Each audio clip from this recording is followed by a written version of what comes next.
గురుభ్యో నమః.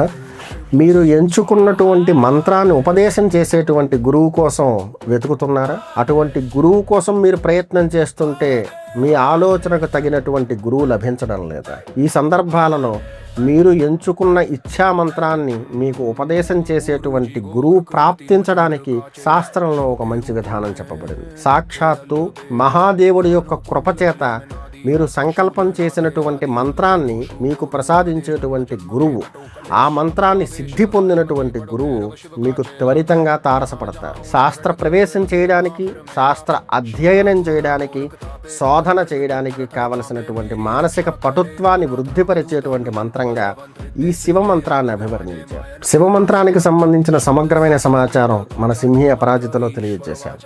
దాన్ని వీక్షించి ఈ విషయానికి సంబంధించిన సంపూర్ణమైన జ్ఞానాన్ని వృద్ధిపరచుకోండి. సర్వే జనా సుఖినో భవంతు.